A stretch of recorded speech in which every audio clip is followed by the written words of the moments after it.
vamos agora estudar um pouquinho, 2 capítulos da primeira carta de Paulo aos Coríntios, mas antes, mais uma vez, eu gostaria de convidar você para que nós possamos fechar os olhos, curvar a fronte para pedirmos a Deus a sua bênção para o estudo da sua palavra nesse momento.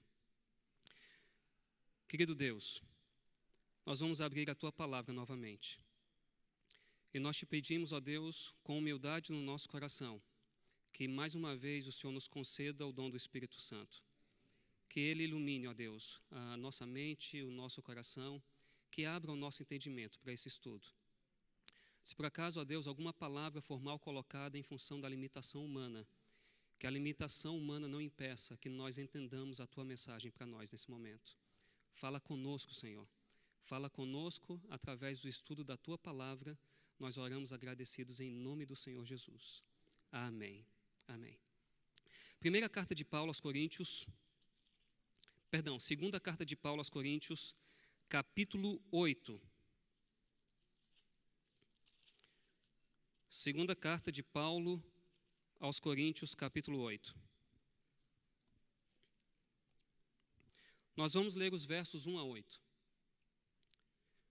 2 Coríntios, capítulo 8, versos 1 a 8, o texto diz assim: Também, irmãos, vos fazemos conhecer a graça de Deus concedida às igrejas da Macedônia, porque no meio de muita prova de tribulação, manifestaram abundância de alegria, e a profunda pobreza deles superabundou em grande riqueza da sua generosidade.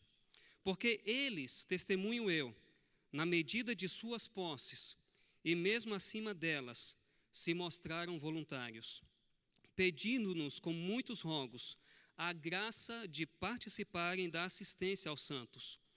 E não somente fizeram como nós esperávamos, mas também deram-se a si mesmos, primeiro ao Senhor, depois a nós, pela vontade de Deus. O que nos levou a recomendar a Tito que, como começou, assim também complete esta graça entre vós. Como, porém, em tudo manifestais superabundância, tanto na fé e na palavra, como no saber, e em todo cuidado, e em nosso amor para convosco, assim também abundeis nesta graça. Verso 8. Não vos falo na forma de mandamento, mas para provar pela diligência de outros a sinceridade do vosso amor. Vamos ler também o verso 9. Pois conheceis a graça de nosso Senhor Jesus Cristo, que sendo rico, se fez pobre por amor de vós, para que pela sua pobreza vos tornasseis ricos.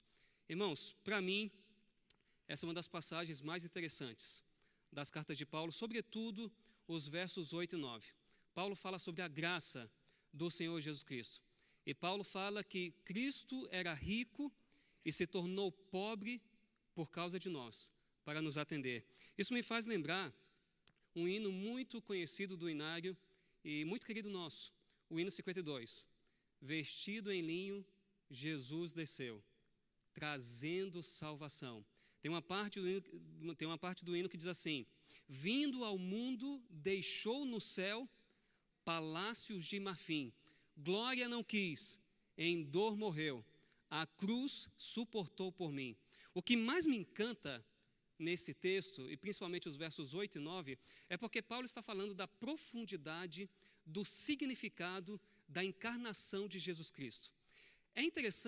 Isso é interessante porque nós encontramos Paulo falando sobre isso, não em João 3, isso que está aqui não aparece num capítulo como, por exemplo, João 3, não aparece num capítulo como, por exemplo, Filipenses 2, mas esse texto, isso que Paulo está falando sobre a profundidade da encarnação do Senhor Jesus Cristo, aparece num capítulo, e na verdade, numa passagem, 2 capítulos, capítulo 8 e capítulo 9, numa passagem em que Paulo está falando sobre dinheiro. Eu acho interessante isso aqui. Paulo está falando sobre o significado da encarnação num capítulo em que ele está falando sobre dinheiro.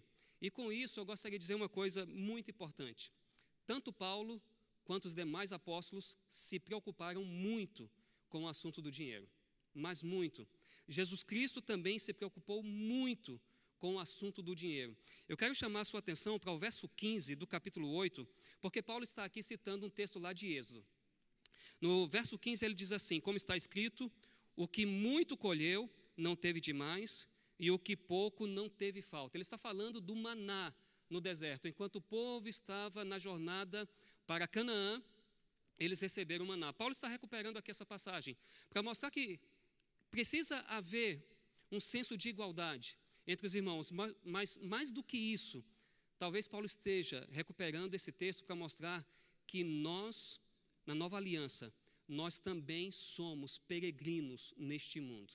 Assim como o povo de Israel jornadeou no deserto, nós também estamos numa jornada, não rumo a Canaã terrestre, mas rumo a Canaã celestial. Ele coloca esse texto nesse contexto para mostrar que ao nós estarmos vagueando por esse deserto da vida, rumo a Canaã celestial, nós precisamos colocar a cobiça e a avareza para longe do nosso coração. Jesus e os apóstolos se preocuparam muito com essa questão do dinheiro. Jesus, inclusive, colocou o dinheiro num contexto de idolatria.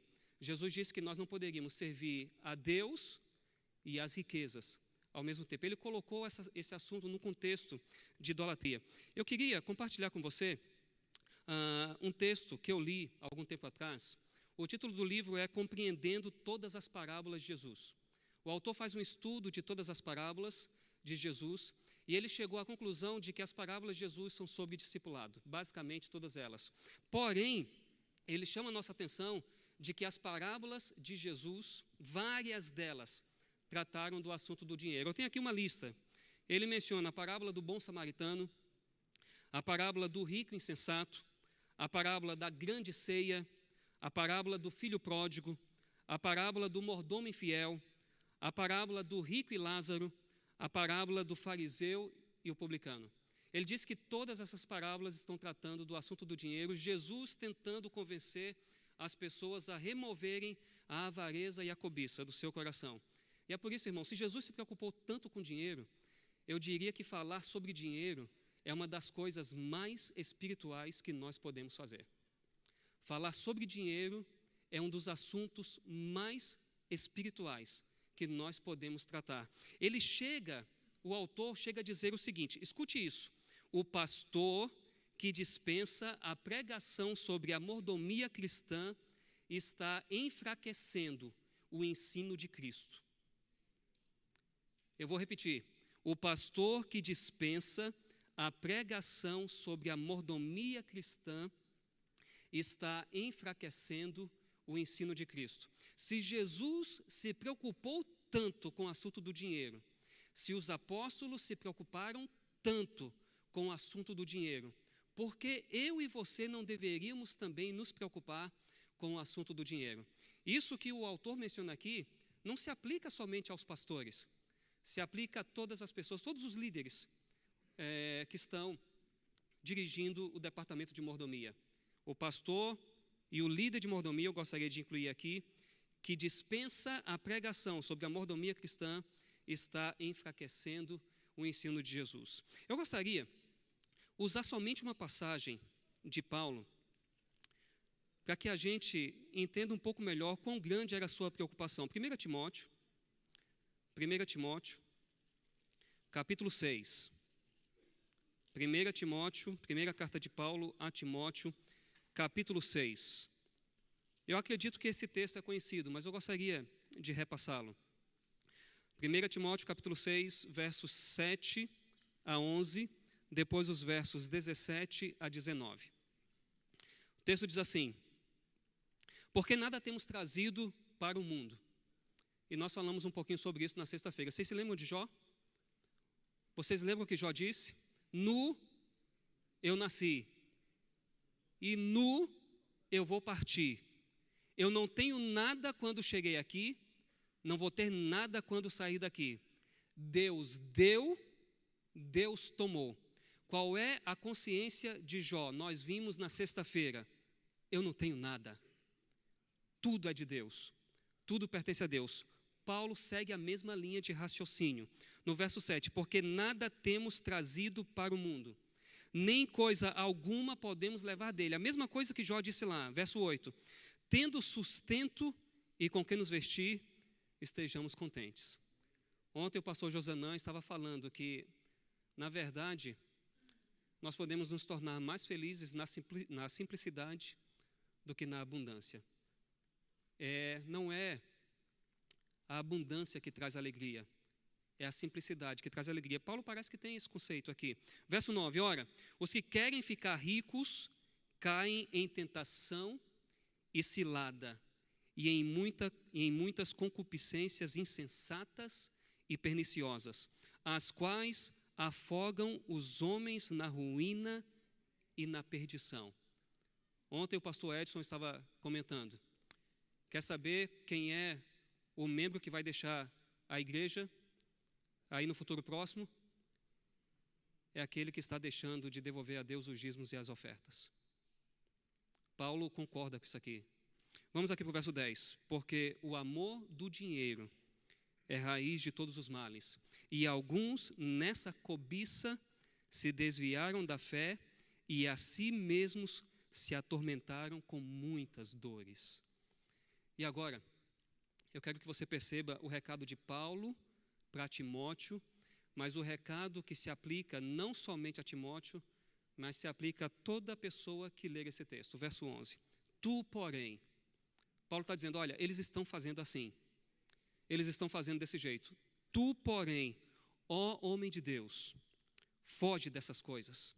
Antes segue a justiça, a piedade, a fé, o amor, a constância, a mansidão. Agora, quer ver outro conselho que Paulo dá? Vá para o verso 17. Olha o conselho que Paulo dá. Exorta aos ricos do presente século que não sejam orgulhosos, nem depositem a sua esperança na instabilidade da riqueza. Você tem dinheiro hoje, pode não ter amanhã. Na instabilidade da riqueza. Mas em Deus, que tudo nos proporciona ricamente para nosso aprazimento. Que pratiquem o bem, sejam ricos de boas obras, generosos em dar e prontos a repartir. Que acumulem para si mesmos tesouros. E eu penso que ele tem em mente aquele pensamento de Jesus. Acumulem para vós, não tesouros na terra, mas tesouros no céu. Então ele diz que acumulem para si mesmos tesouros, sólido fundamento para o futuro, a fim de apoderarem da verdadeira vida. Quer ter vida verdadeira? Peça a Deus, Senhor, tira o egoísmo do meu coração. Quer ter vida verdadeira? Diga ao Senhor, remove a cobiça do meu coração. Quer ter vida verdadeira? Diga ao Senhor, remove a avareza do meu coração. Você se lembra daquela oração de Wilson Tozer? Pai, quero conhecer-te, mas o meu covarde coração teme desistir dos seus brinquedos. Não consigo afastar-me deles sem sangrar em meu íntimo. Nem tento esconder de ti o pavor que sinto desse afastamento.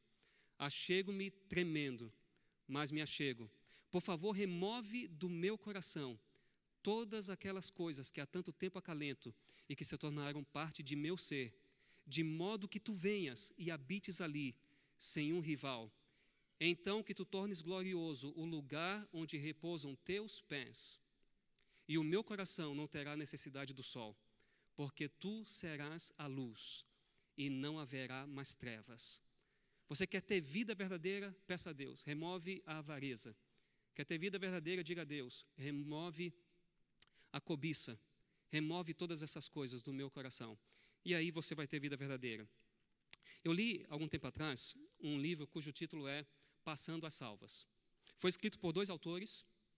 Eles fizeram uma pesquisa nos Estados Unidos e eles descobriram que existe um grupo muito pequeno fazendo muito ou quase tudo e um grupo muito grande fazendo pouco ou quase nada.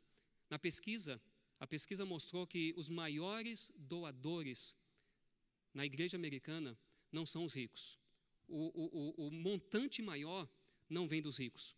O montante maior vem de um grupo fiel que devolve a Deus sistematicamente. Eles dizem o seguinte, eles fazem uma avaliação sobre o que aconteceria se todos na igreja fossem fiéis nos dízimos e nas ofertas. E eles dizem o seguinte, no livro Passando a Salva, página 40, página 27 e página 40, eles dizem assim, um pequeno grupo de doadores cristãos verdadeiramente generosos está essencialmente cobrindo a vasta maioria de cristãos que dão nada ou quase nada. E aí ele diz o seguinte: se todos os cristãos fossem verdadeiramente honestos na devolução dos dízimos, o que ocorreria em termos de cumprimento da missão da igreja é quase inimaginável, simplesmente extraordinário, quase além da compreensão. Quase além da compreensão, o que aconteceria se todos na igreja fossem fiéis nos dízimos e nas ofertas. Eu quero voltar para 2 Coríntios, e eu quero agora trabalhar alguns princípios de mordomia ali nos capítulos 8 e capítulo 9. 2 Coríntios, capítulo 8 e capítulo 9, nós vamos tirar ali alguns princípios de mordomia. 4 ensinos nós vamos encontrar ali. Primeiro ensino, a motivação para dar. Segundo ensino, a oferta deve ser planejada. Terceiro ensino, a oferta deve ser entregue a um instrumento apontado por Deus. No seminário anterior, nós vimos que o dízimo deve ser entregue a um instrumento apontado por Deus. Nesse seminário agora, nós vamos ver que a oferta também deve ser entregue a um instrumento apontado por Deus. Quarto ensino, qual é a atitude do mordomo? Qual deve ser a atitude? Nós vamos passar esses 4 ensinos. Primeiro ensino, a motivação. Qual é a motivação para darmos? Nós encontramos pelo menos 4 motivações aqui nesses 2 capítulos de Coríntios. Primeira motivação está no capítulo 8, verso 1. Vamos ler de novo. Também, irmãos, vos fazemos conhecer a graça de Deus concedida às igrejas da Macedônia. Qual é a primeira motivação para que eu e você sejamos mordomos fiéis? É a graça do Senhor Jesus Cristo. Paulo está dizendo isso aqui. Também, irmãos, vos fazemos conhecer a graça de Deus concedida às igrejas da Macedônia. Primeira motivação, a graça do Senhor Jesus Cristo. Segunda motivação, verso 9, capítulo 8, verso 9. O texto diz assim: pois conheceis a graça de nosso Senhor Jesus Cristo, que sendo rico, se fez pobre. A riqueza de Cristo aqui se refere à sua pré-existência eterna. E o ser pobre aqui se refere à sua encarnação. Então, Cristo, sendo rico, se fez pobre, por amor de vós, para que pela sua pobreza vos tornasseis ricos. Qual é a segunda motivação para que nós entreguemos as nossas ofertas? O exemplo de Cristo. Primeira motivação, a graça de Cristo. Segunda motivação, o exemplo de Cristo. Terceira motivação, a bênção que Deus nos dá. Capítulo 9, verso 8 e verso 10. Capítulo 9, verso 8 e verso 10, diz assim: como está escrito, distribuiu, deu aos pobres, a sua justiça permanece para sempre. Ora, aquele que dá semente ao que semeia, e pão para alimento também suprirá e aumentará a vossa sementeira e multiplicará os frutos da justiça. Quem é que dá tudo para nós? Deus. É a bênção de Deus. Então, qual é a terceira motivação para que nós entreguemos as nossas ofertas? É a bênção que Deus dá. Nós entregamos porque Deus já nos deu. Quarta motivação, capítulo 8, verso 8. Olha o que diz aqui: não vos falo na forma de mandamento, mas para provar, pela diligência de outros, a sinceridade de que mesmo, irmãos? Do vosso amor. Qual é a quarta motivação para dar? É o amor. Primeira motivação, a graça de Cristo. Segunda motivação, o exemplo de Cristo. Terceira motivação, a bênção de Deus. Quarta motivação, o amor. Porque foi que Deus entregou seu Filho? Nós estudamos ontem de manhã. Porque Deus amou o mundo que deu. Qual foi a motivação de Deus para dar? Foi o amor. A nossa oferta é fruto do amor. Vamos passar agora ao segundo ensino. A oferta deve ser planejada. Nós temos 3 versos aqui nesses 2 capítulos que nos ajudam a entender isso. Primeiro, capítulo 8, verso 3. Olha o que diz o verso 3 do capítulo 8. Porque eles testemunham olha a frase que aparece aqui, na medida de suas posses, e mesmo acima delas se mostraram voluntários. Vamos aqui para o verso 11. Completai agora a obra começada, para que, assim como revelastes prontidão no querer, assim a leveis a termo, segundo as vossas posses. Verso 12, diz assim: porque se há boa vontade, será aceita conforme o que o homem tem, e não segundo o que ele não tem. A oferta deve ser planejada, e ela deve ser planejada com base na renda que nós recebemos, conforme as suas posses. A oferta é planejada e ela é planejada com base na renda. Mas a oferta também deve ser planejada como fruto de decisão. Capítulo 9 e o verso 7. Capítulo 9 e o verso 7. Cada um contribua segundo tiver proposto no coração. Cada um segundo tiver proposto no coração. Esse verbo nos fala de decisão. Eu coloquei aqui uma nota importante, porque a gente lê a Bíblia em português e às vezes a gente perde algum detalhe que ficaria mais claro se a gente tivesse a oportunidade de ler o texto em sua língua original. O verbo que aparece aqui é o verbo proaireo, e ele ocorre somente aqui em todo o Novo Testamento. O que isso significa? Paulo escolheu essa palavra a dedo. Ele escolheu essa palavra porque essa palavra tem um significado profundo. Então, ela vem de uma palavra simples, vem de outra palavra, airel, que na literatura grega antiga significava pegar com a mão. Portanto, essa palavra significa separar, escolher. Isto sugere que a oferta deve ser separada antes de ser devolvida. A oferta deve ser separada antes de ser devolvida. Algumas pessoas vêm para a igreja e na hora que a salva passa, a pessoa tira a carteira, olha ali e decide o que vai dar. Segundo esse texto, não é assim que a gente faz. Paulo utiliza um verbo muito importante. É o único lugar em todo o Novo Testamento que esse verbo aparece. Por que ele fez isso? Porque ele tinha um significado que ele queria transmitir. E ele quer dizer o seguinte: olha, a oferta deve ser separada antes de ser devolvida. O dízimo é santo, a oferta também é santa. Tem que ser separada antes de ser devolvida. Onde é que isso acontece?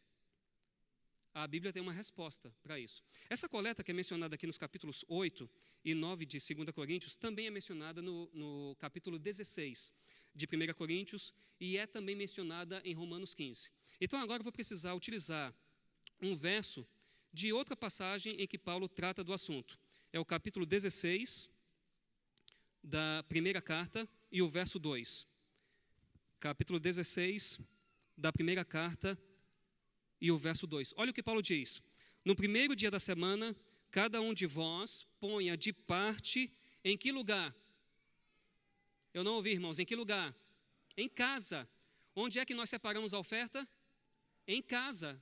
Não é na igreja na hora que a salva está passando, nós separamos em casa. Então nós aprendemos que a oferta deve ser planejada e ela deve ser planejada de 3 formas. Primeiro, com base na renda. Segundo, ela é fruto da decisão.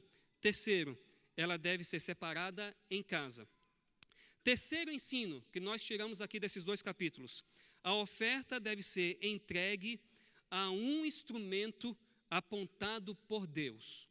E nós agora vamos precisar ler alguns versos para vermos isso. Capítulo 8, nós vamos ler os versos 16 a 19, e eu quero que você preste atenção nas vezes em que a palavra igreja aparece. Versos 16 a 19, depois os versos 23 a 24.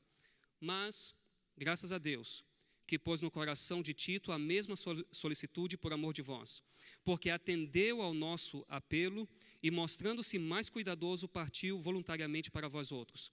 E com ele enviamos o irmão, cujo louvor no Evangelho está espalhado por todas as igrejas. E não só isto, mas foi também eleito pelas igrejas. Ou seja, Paulo está dizendo que houve uma pessoa que foi escolhida pelas igrejas, ele está representando as igrejas para fazer essa coleta. Eu quero que você pule para os versos 23 e 24. Quanto a Tito, é meu companheiro e cooperador convosco. Quanto a nossos irmãos, são mensageiros das igrejas e a glória de Cristo. Verso 24. Manifestai, pois, perante as igrejas. A oferta não é para Paulo, a oferta não é para Tito, a oferta está sendo entregue a quem, irmãos? Deus tem um instrumento na terra para receber as ofertas. Deus tem um instrumento na terra para receber as ofertas.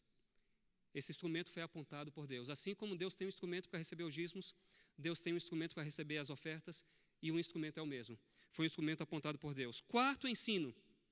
Qual é a atitude do adorador? Qual é a atitude do mordomo? 5 atitudes. Nós encontramos aqui pelo menos 5. Primeira atitude, reconhecimento de que é um privilégio. Capítulo 8, verso 4. Diz assim: pedindo-nos com muitos rogos a graça de participarem da assistência aos santos. Ok, Paulo estava conduzindo ali aquela coleta. E os irmãos entenderam sobre a graça de Cristo, eles disseram: nós queremos participar, porque é um privilégio para nós. Nós queremos ter esse privilégio. Embora a palavra que apareça aqui é graça, e vem da palavra charis no grego, essa palavra também significa privilégio, e nesse contexto aqui ela significa privilégio. Ou seja, você adorar, entregando a Deus as suas ofertas, é um privilégio. Então, o adorador adora com consciência de que ele recebeu um privilégio da parte de Deus. Segunda atitude, capítulo 8, verso 3. Lá no finalzinho, diz assim: porque eles, testemunho eu, na medida de suas posses, e mesmo acima delas, se mostraram o quê? Voluntários. Qual é a segunda atitude? A atitude de voluntariedade. Voluntariedade é a segunda atitude. Terceira atitude, capítulo 9, verso 11. Capítulo 9, verso 11. Verso 11 e o verso 13. Enriquecendo-vos em tudo, para toda, o que você lê aí na sua Bíblia? Generosidade, a qual faz que por nosso intermédio sejam tributadas graças a Deus. Qual é a terceira atitude, irmãos? A atitude de liberalidade, a atitude de generosidade, e isso também é confirmado no verso 3. Quarta atitude, capítulo 8, verso 5. Capítulo 8, verso 5, diz assim: e não somente fizeram como nós esperávamos, mas também deram-se a si mesmos, primeiramente. O que você entrega para Deus primeiro? O seu dinheiro ou você? Você se entrega. Você se entrega. Agora, quando você se entrega, o que você tem vai junto. Deus quer você. E quando você vai a Ele, o que você tem vai junto. Qual é a quarta atitude? Eu diria que é uma atitude de consagração total. Então, primeira atitude, consciência de que é um privilégio. Segunda atitude, voluntariedade. Terceira atitude, generosidade. Quarta atitude, consagração total. E agora a quinta atitude, capítulo 9, verso 7. E depois os versos 12 e 13. Verso 7. Cada um contribua segundo tiver proposto no coração, não com tristeza ou por necessidade, porque Deus ama a quem dá com alegria. E aí você vai para o verso 12 e você vê o seguinte: porque o serviço desta assistência não só supre a necessidade dos santos, mas também redunda em muitas graças a Deus, em muito louvor a Deus. Qual é a quinta atitude? Uma atitude de alegria e uma atitude de louvor. É assim que nós entregamos. Então vamos recapitular. 5 atitudes. Consciência de que é um privilégio. Segunda atitude, voluntariedade. Terceira atitude, generosidade. Quarta atitude, consagração total. E quinta atitude, uma atitude de alegria e atitude de louvor. Nós vimos no seminário anterior que Cristo deu, porque Ele tinha uma alegria proposta. Vocês lembram disso? Cristo se entregou com alegria.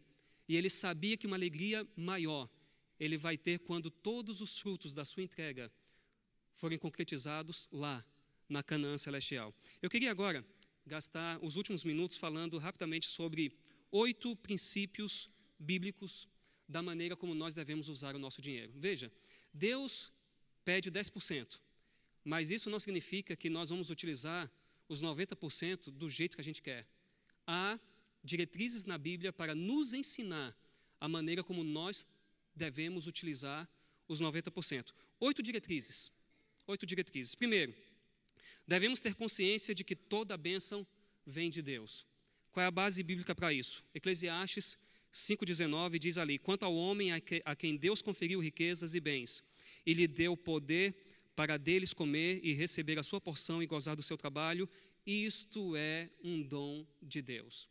Então, qual é a primeira diretriz? Devemos ter consciência de que toda bênção vem de Deus. A mesma coisa é dita ali em Provérbios 10:22. A bênção do Senhor enriquece, e com ela ele não traz desgosto.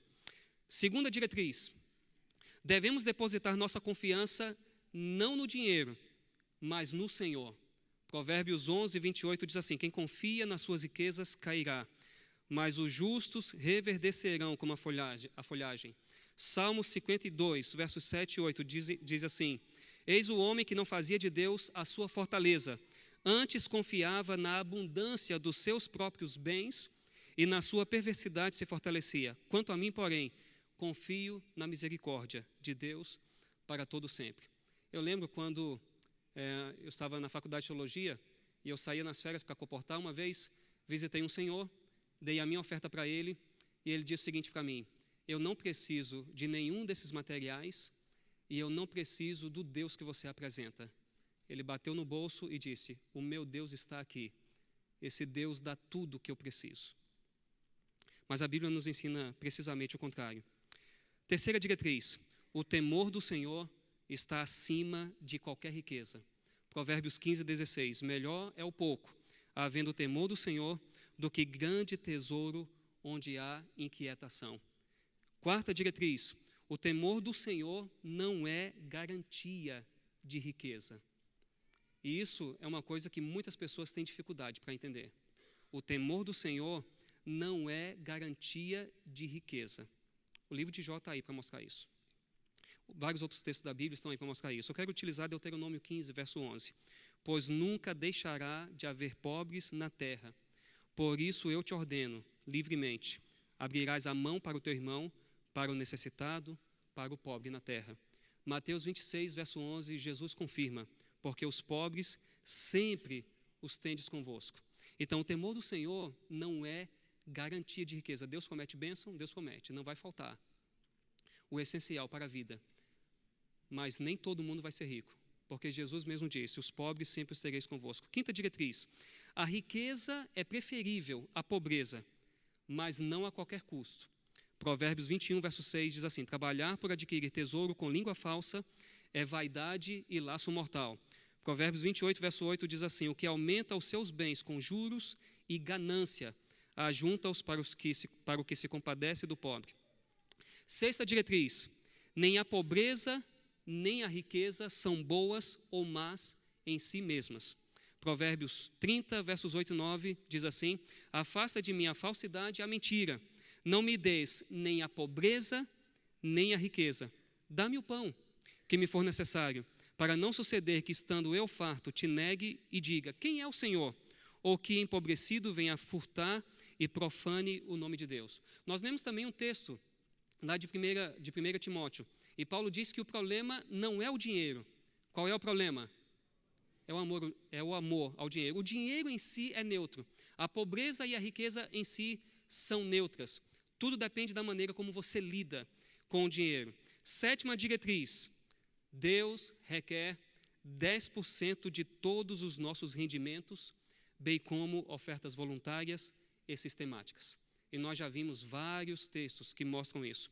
Oitava diretriz: o dinheiro empregado no Evangelho resulta em salvação de almas. 1 Coríntios, capítulo 9, verso 14, diz: assim ordenou também o Senhor aos que pregam o Evangelho, que vivam do Evangelho. E agora eu gostaria de apresentar uma citação de Ellen White. Beneficência Social, página 267, a senhora White diz assim: o fim de todas as coisas está perto, e Deus convida os homens a que venham para o serviço ativo e cumpram o seu dever, porque Ele o deseja e o mundo precisa o seu auxílio. Sob a guia do Espírito Santo, os homens tornar-se-ão judiciosos na aplicação de recursos e despendê-los-ão de acordo com a magnitude e importância da obra a ser feita.